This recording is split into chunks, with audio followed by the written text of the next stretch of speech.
ఇదంతా హైటెక్ కాలం, అన్నీ ఆన్లైన్లోనే దొరుకుతున్నాయి. మరి మన ఇంట్లో జరిగే శుభకార్యానికి కావలసిన పూజా సామాగ్రి కోసం మీరింకా మార్కెట్కే వెళ్తున్నారా? అయితే www.epoojastore.comలో ఆర్డర్ చేయండి. మరిన్ని వివరాలకి సంప్రదించండి 8096838383. సింహరాశి వారికి ఈ వారం ప్రభుత్వపరమైన విషయాల్లోనూ ప్రైవేటు పరమైన విషయాల్లోనూ కొన్ని ఇబ్బందికరమైన వాతావరణం ఏర్పడుతుంది. కోర్టు తీర్పులు మీకు అనుకూలంగా వచ్చినా వాటిని అమలు చేయడంలో జాప్యం జరగడం వల్ల కొంత ఇబ్బందికరమైన పరిణామాల్ని ఎదుర్కోవాల్సినటువంటి పరిస్థితి గోచరిస్తుంది. ప్రతి విషయంలో కూడాను నిపుణుల సలహాలు తీసుకొని ఆ కార్యక్రమాన్ని పూర్తి చేయాలి, మన సొంత తెలివితేటలతో చేయకూడదు అని ఒక కొత్త నిర్ణయాన్ని తీసుకుంటారు. వ్యాపార సంబంధమైన విషయాల్లో కొంతమంది భాగస్వామిని తప్పించి కొత్త వాళ్ళని ఎన్నుకొని వేరే చోట వ్యాపారం పెట్టాలని చెప్పని మీరు నిర్ణయించుకుంటారు. మీకు రాజకీయ నాయకులు అధికారులు ఎవరైతే ఉన్నారో వాళ్ళ సహాయ సహకారాలు తప్పకుండా లభిస్తాయి. అందువల్ల మీరు ఎంతగానో కాకపోయినా ఎంతో కొంత లబ్ధిని మీరు పొందగలుగుతారు. ప్రభుత్వ సంబంధమైనటువంటి ఆటలు కానివ్వండి, ప్రైవేట్ సంబంధమైనటువంటి ఆటలు కానివ్వండి, ఇవన్నీ కూడా బాగుండే పరిస్థితిగా స్పష్టంగా గోచరిస్తుంది. నిర్మాణ రంగంలో ఉన్న వాళ్ళకి కానివ్వండి, రియల్ ఎస్టేట్ వ్యాపారులకు కానివ్వండి, పరిస్థితి ఏమాత్రం బాగాలేదు. కఠినమైనటువంటి కాలాన్ని అధిగమించవలసిన పరిస్థితి గోచరిస్తుంది. అందున మీ అదృష్టవశాత్తు ఇది కార్తీక మాసం కనుక మంచి తరుణోపాయాలు కూడా ఎక్కువగానే ఉంటాయి. ప్రతివారు కూడాను అమృత మహాపాశుపత హోమం చేయించడం వల్ల సమస్తమైనటువంటి సమస్యల నుంచి కూడాను బయటికి రాగలుగుతారు. మానసికమైనటువంటి సంతృప్తిని పొందగలుగుతారు. సంవత్సరానికి ఒకసారి వచ్చేటువంటి ఈ హోమాన్ని చేయించుకోవడం వల్ల మంచి ఫలితాలు సంప్రాప్తిస్తాయి. సానుకూలమైనటువంటి వాతావరణం, మంచి బలగం ఏర్పడుతుంది. విద్యా సంబంధమైన విషయాలు, విదేశీయాల సంబంధమైన విషయాలు, అదేవిధంగా సాంకేతిక విద్య, వైద్య విద్య, వీటన్నిటిలో కూడా గొప్పగా రాణించగలుగుతారు. పోటీ పరీక్షల్లో విజయం సాధిస్తారు. తప్పకుండా ప్రభుత్వ ఉద్యోగం వచ్చి తీరుతుంది. అందులో ఏమాత్రం సందేహం లేదు. మానసికమైనటువంటి ధైర్యాన్ని కలిగి ఉండండి. అదొక్కటే మీకు కావాల్సినటువంటిది. మిగిలినవన్నీ ఉన్నాయి. మంది, మార్బలం, డబ్బులు, పలుకుబడి అన్నీ ఉన్నాయి. మీకు లేనిదల్లా మానసికమైనటువంటి అధైర్యం. అంటే ఈ పని కాదేమో, వాళ్ళని చేయలేము, మన శక్తి చాలదేమో అని చెప్పని మీరు అనుకుంటారు. అందరూ మీకంటే తక్కువ వాళ్ళని చెప్పని మీరు భావించండి. తాత్కాలికంగా అది మీకు లాభిస్తుంది. అందరికంటే నేనే ఉన్నతుడిని, నాకంటే బాగా తెలిసిన వాడు ఎవడు లేడు, నేను ఈ పరీక్ష బాగా రాయగలను, ఈ ఇంటర్వ్యూ నేను బాగా చేయగలను, ఈ పని నేను బాగా చేయగలను అందరికన్నా ఎక్కువగా అనేటువంటి ఒక ధైర్యాన్ని మీకు మీరుగా తెచ్చుకోగలిగితే అనుకూలమైన ఫలితాలను మీరు తప్పకుండా పొందగలుగుతారు. మారుతున్నటువంటి రాజకీయ, సామాజిక, ఆర్థిక పరిస్థితులు ఏవైతే ఉన్నాయో వాటి ప్రభావం మీ మీద కూడా తప్పకుండా పడుతుంది. అయితే దానికి చేయగలిగింది ఏమీ లేదు. మీ వ్యక్తిగత జాతకం వలనో, మీరు వ్యక్తిగతంగా చేసిన తప్పు వలనో వచ్చినటువంటి కష్టం కాదు. ఇది ప్రభుత్వాలు తీసుకున్న నిర్ణయాల వల్ల వచ్చినటువంటి ఇబ్బందులు ఏవైతే ఉన్నాయో వాటి నలుగురితో పాటు మీరు కూడా భరించాల్సినటువంటి పరిస్థితి వస్తుంది. మీకుండే ఉపాయాలు మీకుంటాయి, మీకుండేటువంటి పలుకుబడి మీకుంటుంది, మీకుండే చాతుర్యం మీకుంటుంది. తద్వారా బయటికి రావడం అనేది, నిలబడటం అనేది జరుగుతుంది.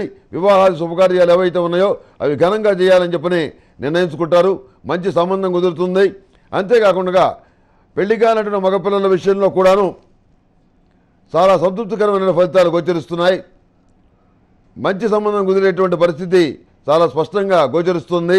నిరుద్యోగులకు కూడాను ఈ వారం చాలా అనుకూలమైనటువంటి కాలం. ఈ పరమ పవిత్రమైనటువంటి ఈ కార్తీక మాసంలో పొద్దున సాయంత్రం పరమేశ్వరుడి దగ్గర ఓం నమ శివాయ ఒత్తులతోటి, అష్టమూలిక తైలంతో దీపారాధన చేయటం వల్ల మహత్తరమైనటువంటి ఫలితాలు సంప్రాప్తిస్తాయి. అదేవిధంగా మహాతీర్థం పొడి, సిద్ధగంధం వీటితోటి అభిషేకం చేయటం వల్ల మంచి ఫలితాలు ఉంటాయి. అభిషేకం చేసేటప్పుడు అందులో ఎగిర భస్మాన్ని కూడా కలపండి, లేకపోతే విభూతి జలంతో అభిషేకం చేయండి, సువర్ణ జలంతో అభిషేకం చేయండి, లేకపోతే చెరుకు రసంతో అభిషేకం చేయండి, లేకపోతే పళ్ళ రసాలతో అభిషేకం చేయండి, లేకపోతే నేరేడు రసంతో స్వామివారికి అభిషేకం చేయండి, లేదా ఖర్జూరపు జలాలతోటి స్వామివారికి అభిషేకం చేయండి. ఇవేవి కాకపోతే ద్రాక్ష పళ్ళతో స్వామివారికి అభిషేకం చేయండి, మామిడి పళ్ళతో స్వామివారికి అభిషేకం చేయండి, దానిమ్మ గింజల్ని పిండి దాంతో స్వామివారికి అభిషేకం చేయండి. మీరు అభిషేకం చేసి మనసు పెట్టి ఇలాంటి ద్రవ్యాలని ఉపయోగించడం వల్ల ఒక్కొక్క దానికి ఒక్కొక్క ఫలితం ఉంటుంది. పంచామృతాలతో అభిషేకం చేస్తే ఒక ఫలితం, కొబ్బరి నీళ్ళతో అభిషేకం చేస్తే ఒక ఫలితం, మిగిలిన ద్రవ్యాలతో పూజిస్తే అభిషేకిస్తే మరొక ఫలితం, సుగంధ ద్రవ్యాలతో పూజిస్తే కళా సాహిత్య రంగాల్లో ఉన్నతమైనటువంటి స్థితి తప్పకుండా లభిస్తుంది. ఇది ఏదో మాటలుగా చెప్పడం కాదు, ఇది అనేక సందర్భాల్లో ఇలాంటివన్నీ చేసి చూసి వాస్తవ రూపంలో ఆ యొక్క మంచి ఫలితాలు కనపడ్డాయి కాబట్టే నలుగురు బాగుపడాలన్న ఉద్దేశంతో నేను ఈ విషయం చెప్తున్నాను. ఎందుకంటే అభిషేకం నేను మీ ఊరు రాను, మీ ఊరు వచ్చి మీ పేరు మీద నేను అభిషేకం చేయను, మీరు ఇచ్చే దక్షిణ నేను తీసుకోను, అంతవరకు కరెక్టే కదా. మీరు ఎవరు చేసుకుంటారు? మీ ఊళ్ళో ఉన్నటువంటి పురోహితుడిని, పూజారి గారిని, మీకు తెలిసినటువంటి పంతులు గారిని కలుసుకొని ఈ పూజా కార్యక్రమం మీరు చేయిస్తారు. దానికి సంబంధించిన ఫలితం ఏదైతే ఉందో అది మీరే పొందుతారు. మధ్యలో నాకు ఇందులో ఉన్నటువంటి స్వార్థం ఏముంది? ఏమీ లేదు. ఇది కేవలం అందరి మంచి కోరి చెప్తున్నాను. మరి మేము ఎక్కడ ఈ మాట వినలేదండి, ఈ ద్రవ్యాలేంటి ఇవేంటి మీరు ఇన్ని రకాలుగా చెప్తున్నారు అని కొంతమంది అడిగారు నన్ను. నాయనా, వాస్తవమైన విషయాలు చెప్తే ఎవరికైనా బాధగా ఉంటుంది.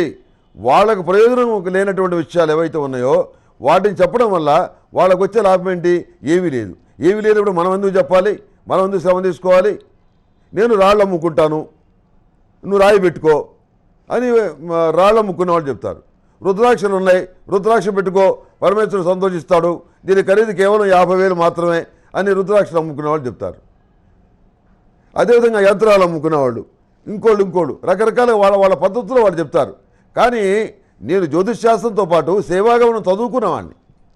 నాకు తెలిసినటువంటి ఒక మంచి విషయాన్ని అందరికీ చెప్పాలి. ₹1 పెట్టో ₹2 పెట్టో మీరు విభూది కొని ఆ విభూది జలంతో ఒక గ్లాసులో నీళ్లు పోసి ఆ విభూదిని అందులో పెడితే కాసేపటి కరిగిపోతుంది. ఆ విభూది జలంతో హరహర మహాదేవ అంటూ ఆ పరమేశ్వరుని మీద ఆ విభూది జలాన్ని గుమ్మడిస్తే అభిషేకం చేస్తే అద్భుతమైన ఫలితాలు వస్తాయి. తుమ్మి పూలతో పూజ చేస్తే ఒక ఫలితం, బ్రహ్మాండమైన ఫలితం తగ్గుతుంది. అదేవిధంగా బిల్వాలతో స్వామివారిని పూజిస్తే తప్పకుండా జీవితాశయం నెరవేరుతుంది. 1,00,000 బిల్వార్చన ఎవరైతే చేస్తారో తప్పకుండా వాళ్ళు లక్ష్యాన్ని సాధిస్తారని వేదంలో చెప్పబడింది. అందుకని ఎవరూ చెప్పలేదు, మేము ఎప్పుడూ వెళ్ళలేదు కాబట్టి ఇవన్నీ మా కొత్తగా ఉన్నాయి అనేటువంటి భావన మాత్రం మీరు రానికండి. ఇవి త్రేతాయుగం నాటి నుంచి వస్తున్నటువంటి విషయాలే. కాకపోతే ఎవరి సానుకూలతను బట్టి వారి యొక్క అభిరుచిని బట్టి వాళ్ళు చెప్తుంటారు. కొంతమందికి గ్రీన్ అంటే ఇష్టం, నువ్వు గ్రీన్ చొక్కా వేసుకోవా అని చెప్తారు. ఇంకోళ్ళకి ఒక క్షేత్రం అంటే ఇష్టం, మీరు ఆ క్షేత్రానికి వెళ్ళండి అని చెప్తారు. అలా వాళ్ళ పద్ధతుల్లో వాళ్ళు చెప్తారు. నేను వాస్తవమైన విషయాల్ని ఏదైతే సేవాగమనంలో చెప్పారో, పెద్దలు ఏదైతే బోధించారో ఆ విషయాన్ని ప్రజలు మేలుగోరి చెప్తున్నాను. ఇందులో నా దగ్గర అమ్మకాలకు ఉన్న వస్తువులు ఏవీ లేవు. ఇవన్నీ కూడాను ప్రతి వాళ్ళు కూడా చేసుకోవడానికి వీలున్నటువంటివి. ఇవన్నీ కూడా ఎంత ఖర్చు అవుతాయి? ₹50 లోపే వీటి ఖర్చు ఏదైనా. కనుక వీటన్నిటికంటే ముందు మనం పరమేశ్వరుని మీద మనసు పెట్టాలి. మనసు పెట్టి ఈ కార్యక్రమాలు చేస్తే అద్భుతమైన ఫలితాలు తప్పకుండా వస్తాయి. ఈ సింహరాశి వారు ఆధ్యాత్మిక కార్యక్రమాల్లో చురుగ్గా పాల్గొంటారు, దీక్షలు తీసుకుంటారు. అయితే దొంగ స్వామీజీల వల్ల, దొంగ బాబాల వల్ల మోసపోయేటువంటి అవకాశం ఉంది. విశేషమైనటువంటి పలుకుబడి కలిగిన వ్యక్తులు మీకు అండదండలుగా ఉంటారు ఈ వారం. అంతేకాకుండా ఈ సింహరాశి వారికి ఎల్లో కలర్ బాగుంటుంది.